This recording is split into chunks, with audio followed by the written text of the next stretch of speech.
How bad does it have to be? That means the condition of the log cabin that you're considering repairing or tearing down. Well, it depends on how much you love it, what it means to whoever's considering it. My general rule of thumb is if about 70% of the original timber is in good enough shape that it has some life in it yet, I think it's worth fixing the building. It's not unusual. They'll need a new roof. You know, the roofing will be bad. A lot of cabins standing out there are not even on their original roof. It's been replaced at least once, some more than that.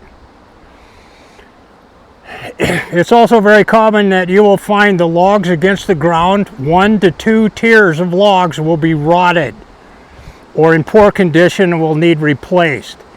In that case, it justifies taking the rest of the cabin down, taking those logs, making copies of them, including the original hewing method, and then rebuilding the cabin from the ground up.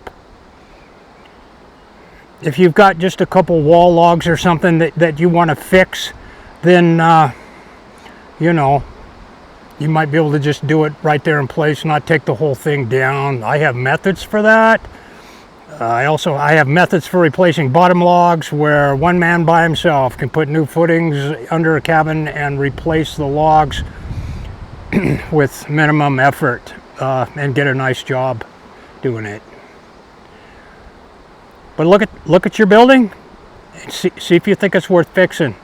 I encourage you, if at all, if you can keep as much of the original material as possible, put the building back into service.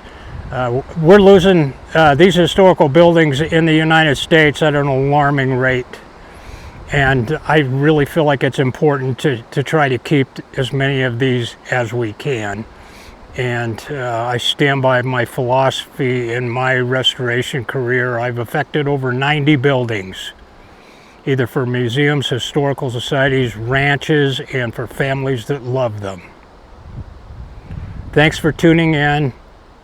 Over time, I will be bringing you log cabin tips, thoughts, and stories. This is William Bailey with Bill's Historical West. Please subscribe. Thank you.